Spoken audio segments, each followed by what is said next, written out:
Okay, so that conversation we're having was quite interesting about education.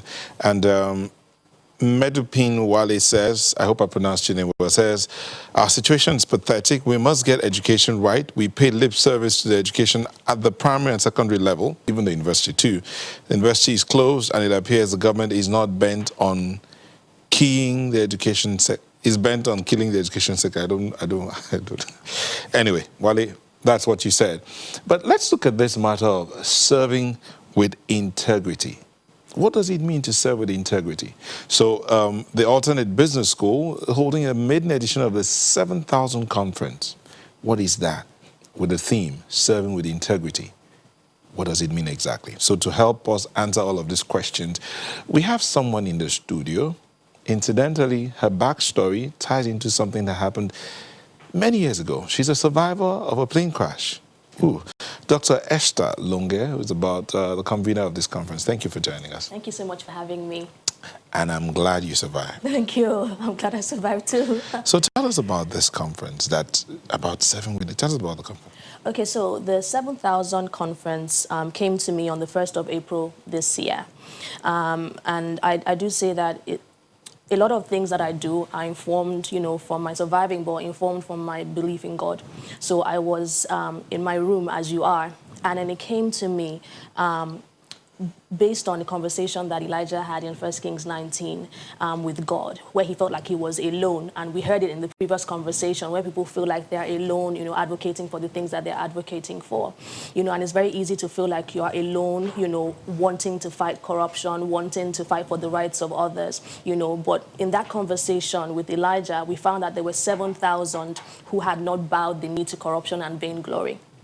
And so what this conference is about is actually kickstarting a conversation.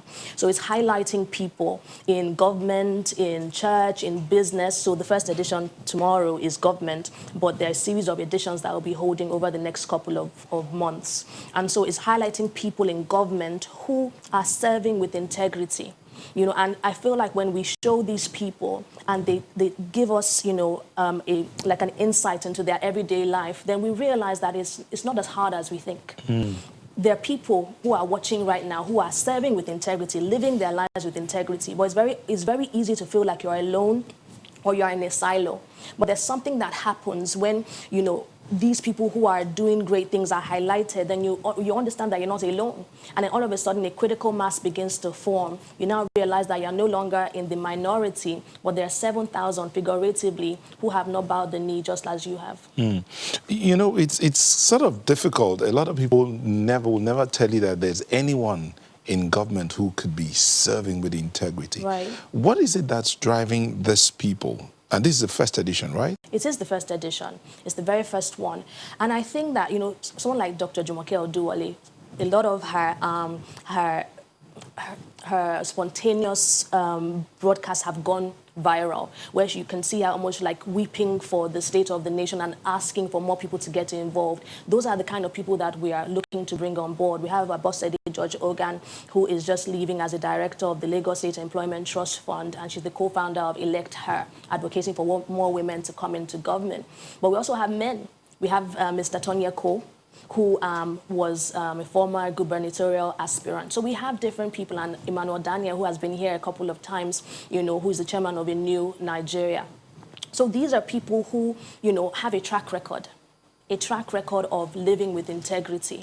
And so and what they're going to do tomorrow is to tell us, they're not saying it's easy, it's not easy, but it can be done. And I think that once we see that it can be done, then we are motivated to align accordingly and know that if they can do it, then so can we.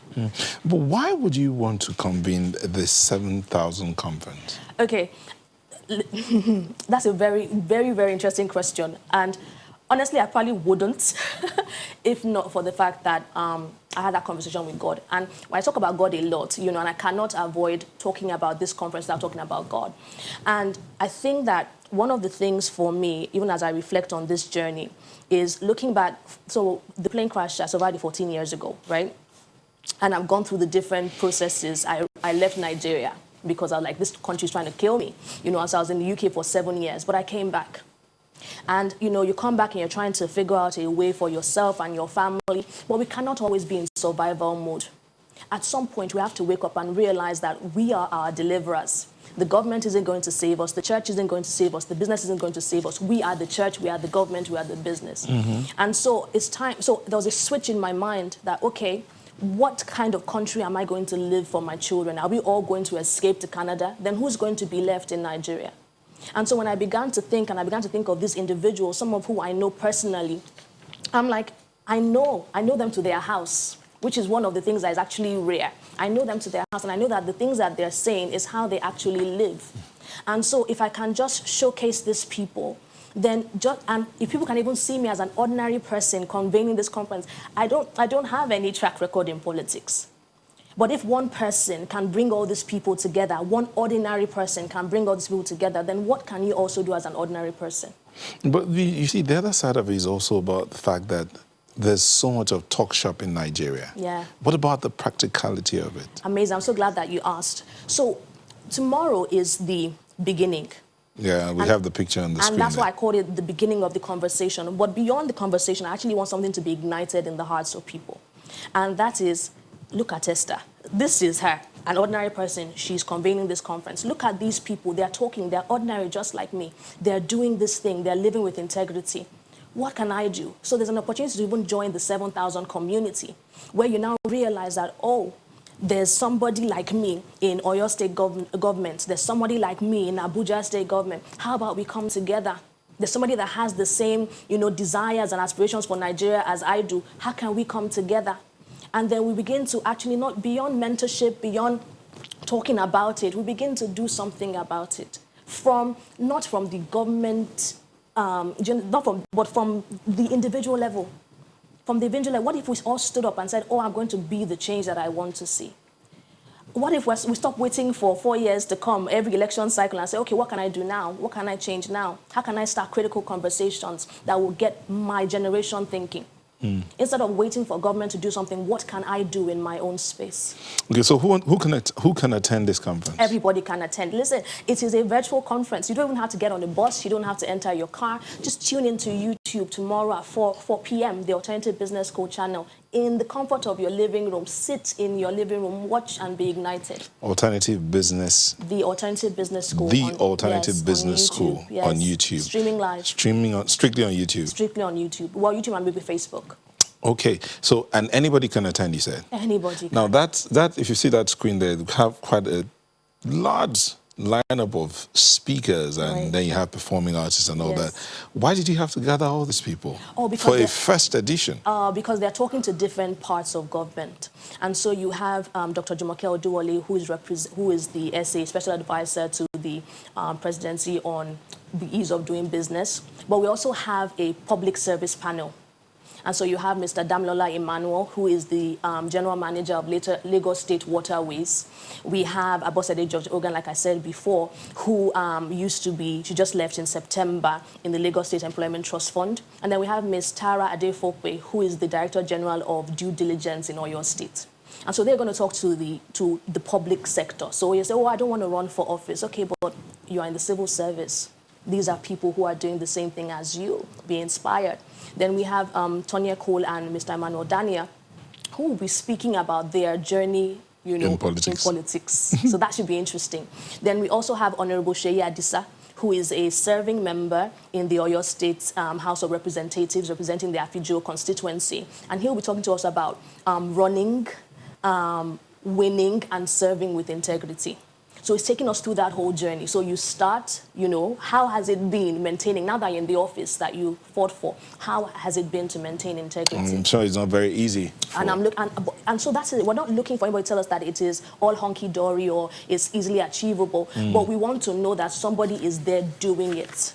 Is there a need for registration for this conference? Yes, and those details can be found on our Instagram page, the Alternative Business School. So the Alternative Business School on Instagram, you get the details for registration. Exactly. Is it that easy? It's that easy. Free of charge? It's free of charge. Just register and then go to YouTube. And show up. Yes, thank you. So when you registered, do you get a mail to say, yes, okay? you will. And you also get reminders. You can even set a reminder on YouTube to say, oh, let me know when it goes live, and it will tell you as well. Okay, that's quite interesting. And what about data? I mean, because a lot of people are concerned about data. I don't have that kind of data. How long is this conference? It's going to be 3 hours. So you expect me to burn 3 hours of my data? It's 3 hours well spent, I promise you. And if you feel at the end of those 3 hours that it was not well spent, message me. I will give you your data back. How would they message you? Your number is there. Esther, don't get on Instagram. Tell me, I felt like I wasted my data. I will give you your data back, guaranteed. Okay. Do you know how many people? But you have to prove to me that you actually watched it. Otherwise, I'm not going to be refunding or giving full data. Show me that you watched it. Interesting. Yes. Okay, but at the end of it all, what do you want to draw out of this conference? Oh, I want people to know, number one, that it can be done. So actually, I'm looking for an ignition in the heart. And I want people to stand up and be counted as the 7,000. 7,000 is not literal, it's figurative. I want you to, because there are people, there are 7,000 people. There are people, we saw them in the previous sector. We saw their hearts burning for the education sector. There are people in education. There are people in government. There are people in business. There are people all world. There are people Nigeria over whose hearts are burning for a change. I want you to stand up and be counted. Join this community of the 7,000. Let's do, beyond talking about it, let's think about how we as individuals can create the change. We can't all run to Canada. We can't all leave Nigeria. We have children. What are we leaving to them? And I know you talked about the fact that you're starting out with the government, yes, public sector. Yes. Beyond that, how many other editions are going to happen? So this is the first of 3 editions. For this year? No. Or that's... so this one is tomorrow, September. The next edition, which is the New Wineskin Church edition, will be on the 5th of December this year. Then the business edition will happen first quarter of 2021. Okay, and then that's it for the 7,000 conference? Or is it going to be an annual thing? I think that we don't just do activities for activity's sake. I think at the end of each edition, we're going to take stock and say, okay, what have we achieved? These are the goals that we set out to achieve. Have we met these goals? And what are the takeaways? What do we do? So beyond even this, we're not just going from conference to conference. We actually want to create a network that people can be part of. And it will be great or interesting to see the spin-offs that come out from that network. Interesting. What is it to you? I think at the fundamental level is because God asked me to do it. But the more I think about it, let me tell you an anecdote that I've had cause to think about over the last couple of weeks. You see, after the plane crash on, I was probably the only lucid one. And so President Obasanjo, who was the president at the time, he came, we had El Rufai, we had different ministers coming to interview me and, just, okay, this is what happened with the plane crash and all of that stuff. And I remember one of the people who came saying to me, you need to go back to Sokoto and serve your country. And I remember looking to him and saying, this country that almost killed me, I should go back and serve what? But over the last couple of weeks, I feel like God has reminded me that you need to go back and serve your country. And so that now has become my driving force to, in my own little way, live a country that my children will be proud to call theirs. Thank you so much, Dr. Esther Longe, convener of a 7,000 conference. We wish you well, but remember, you can be a part of the conference. Just go to the Instagram page, the Alternative Business School Instagram handle. There you'll find the details to register for the conference, which is free, and it's happening tomorrow live on YouTube. Again, Instagram page, the Alternative Business School. There you see the registration details. Register and be part of that conference. And she said, that's a YouTube page on your screen. That's where the whole thing will be happening. But the registration is through the Instagram page. And she says, if you can prove to her at the end of the conference that you benefited nothing, you have to prove it, that she will return your data to you. Again, she's Esther Longe on Instagram as well. Thank you so much for coming in. And we wish you well at that conference. We hope that we will arise in this country, 7,000 that will serve with integrity. Amen. Thank you. Thank you. So as we'll be back for the final stretch. Don't go away.